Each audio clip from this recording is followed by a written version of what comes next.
Let's mic news at 8। Assam के नागांव जिले में अंग प्रत्यारोपण रैकेट का भंडाफोड़ कर 3 तस्करों को गिरफ्तार किया गया है। नागांव के वरिष्ठ पुलिस अधीक्षक स्वप्निल डेका ने बताया कि पिछले कुछ दिनों में चलाए गए अभियान में अंग प्रत्यारोपण रैकेट के पूरे जाल का पर्दाफाश हुआ है। ये रैकेट इस क्षेत्र में कई वर्षों से सक्रिय था।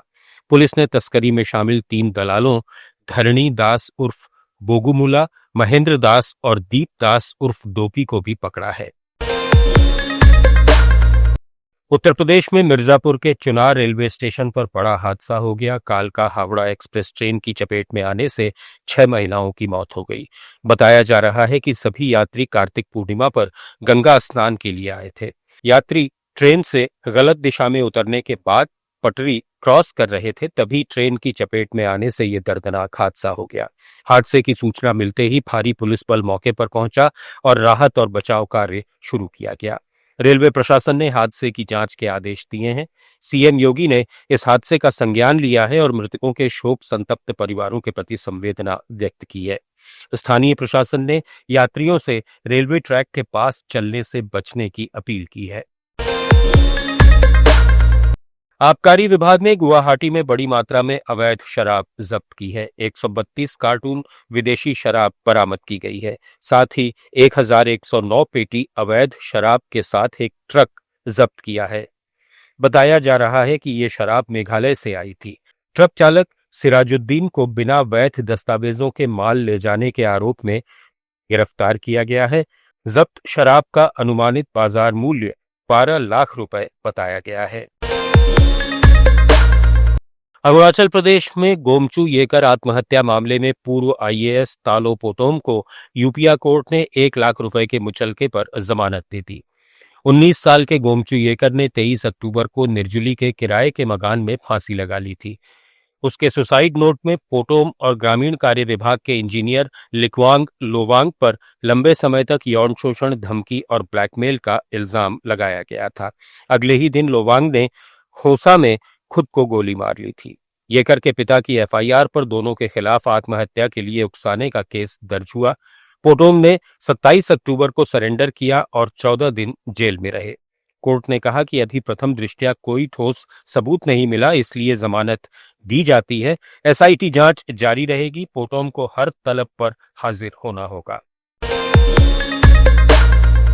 उत्तराखंड एसटीएफ ने नकली दवाओं के रैकेट का पर्दाफाश किया है। जांच में हरियाणा के पानीपत की साई फार्मा फर्म के बैंक खाते में 13 करोड़ रुपए से ज्यादा का लेन देन सामने आया है।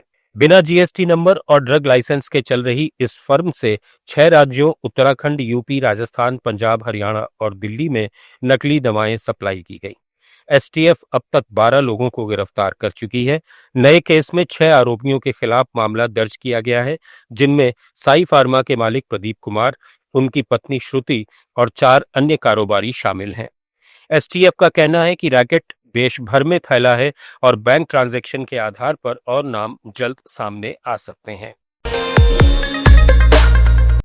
मध्य प्रदेश के खंडवा में मिले 20 लाख के नकली नोट मामले में बड़ा मोड़ आ गया है। पुलिस ने दावा किया है कि इस पूरे रैकेट का मास्टरमाइंड बुरहानपुर का निलंबित डॉक्टर प्रतीक नवलखे है। पुलिस ने उसकी संपत्ति सीज कर दी है। दरअसल सितंबर में महाराष्ट्र के मालेगांव से इमाम जुबैर अंसारी को 10 लाख रुपए के नकली नोटों के साथ गिरफ्तार किया गया था। जुबैर वही मदरसा चलाता था जहां से 19,87,000 रुपए के नकली नोट बरामद हुए थे। अब जांच में सामने आया है कि डॉक्टर नवलखे ही इस पूरे गिरोह का संचालन कर रहा था।